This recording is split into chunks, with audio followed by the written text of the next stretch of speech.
நம்மளுடைய சட்டமன்ற உறுப்பினர் ஒரு தகவலை சொன்னார் ஆரம்பத்திலேயே. நீர்வளத்துறை பத்தியும் சொன்னாரு, பொதுப்பணித்துறை பத்தியும் சொன்னாரு. 5% கமிஷன் இருக்கு, நம்ம தகவல்லாம் சொல்றாரு. இந்த ஆட்சியில் உறுதியாக சொல்கிறோம், எங்களுடைய மாண்புமிகு முதலமைச்சர் ஒரே வார்த்தையை திருப்பி திருப்பி அமைச்சரவை கூட்டத்தில் சொல்லிட்டே இருக்கிறாரு. லஞ்சம் என்பது மிகப்பெரிய குற்றம்னு ஒவ்வொரு அமைச்சர்ட்டையும் சொல்லிட்டு இருக்காரு. அப்படி யாராச்சும் ஈடுபட்டால் இங்க இருக்கக்கூடிய ஒருத்தர் கூட அமைச்சரா இருக்க முடியாதுங்கிறத பதிவு பண்ணிட்டே இருக்கிறார். இதுவரையும் எந்த துறையிலையும் ₹1 கூட அமைச்சர் முதல் கூட சட்டமன்ற உறுப்பினர் முதற்கொண்டு ₹1 கூட லஞ்சம் வாங்கவில்லை. பார்ட்டி ஃபண்ட் இன்னும் கலெக்ஷன் பண்ணப்படல, எம்எல்ஏ ஃபண்ட் இன்னும் கலெக்ஷன் பண்ணப்படல, அமைச்சர் ஃபண்ட் கலெக்ஷன் பண்ணப்படல. 60 வருஷ வரலாற்றை தூக்கி எறிஞ்சிருக்கிறார் முதல் முறையில். அதை இங்க பதிவு பண்றோம். அப்புறம் மகாத்மா காந்தி ஊரகத்தை பத்தி, வேலைவாய்ப்பு பத்தி பேசுறாரு. சரண்டர் ஆயிட்டும் அமைதி அப்படின்னு. இன்றைக்கு காலையில இருந்து மேகதாது பிரச்சனையை ஜனநாயக பார்வையுடன் எதிர்கட்சி தலைவர் பேசினாரு. அனைத்து கட்சிகள் பேசணும். அதே மாதிரி மாண்புமிகு முதலமைச்சர் விளக்கம் கொடுத்தார். நீர்வளத்துறை அமைச்சர், விவசாயத்துறை எல்லோரும் விளக்கம் கொடுத்தோம். அதற்கு அப்புறம் தமிழ்நாட்டில் முக்கிய பிரச்சனை ஒன்று இன்றைக்கு உருவாகி கொண்டிருக்கிறது. தமிழ்நாட்டுக்கு மட்டுமல்ல, தென் மாநிலங்களுக்கான பிரச்சனை.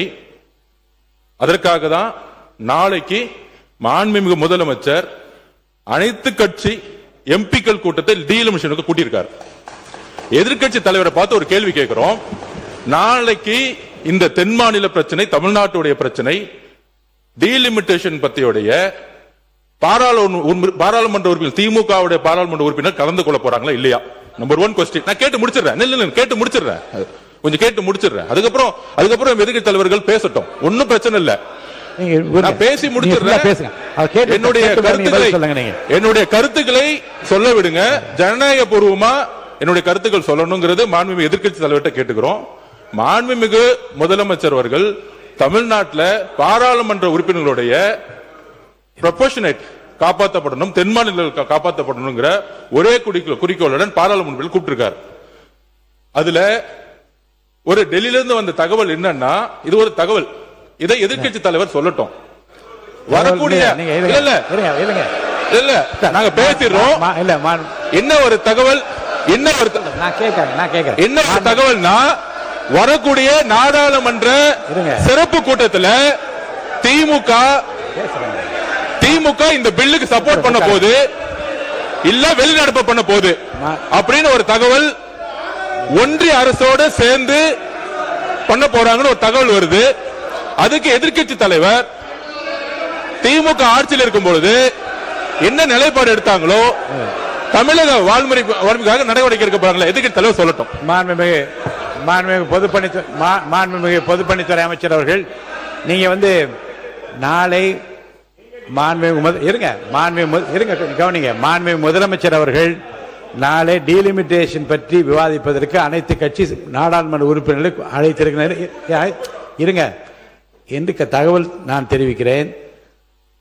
அதில் எதிர்க்கட்சி தலைவருடைய திராவிட முன்னேற்ற கழகம் கலந்து கொள்ளுமா இல்லையா என்பதை அறிய விரும்புகிறேன் என்பதும் நிறுத்திக் கொள்ளலாம். அதுதான் வெளியிலே தகவல் கிடைத்தது என்ற தகவல், அந்த வார்த்தை நீக்கப்படுகிறது. தகவல் கேட்டிருக்கேன், அவர் பதில் சொல்வார். கொடுங்க. மாண்புமிகு எதிர்க்கட்சி தலைவர் அவர், பேரவைத் தலைவர் அவர்களே, இந்த தொகுதி மறுவரையறை டீலிமிட்டேஷன் அதை பற்றி ஒட்டுமொத்த இந்தியாவுக்கே முன்மாதிரியாக அதை முதலாக அந்த பிரச்சனையை பற்றி பேசிய திராவிட முன்னேற்ற கழகம் எங்களுடைய தலைவர் அவர்கள்தான்.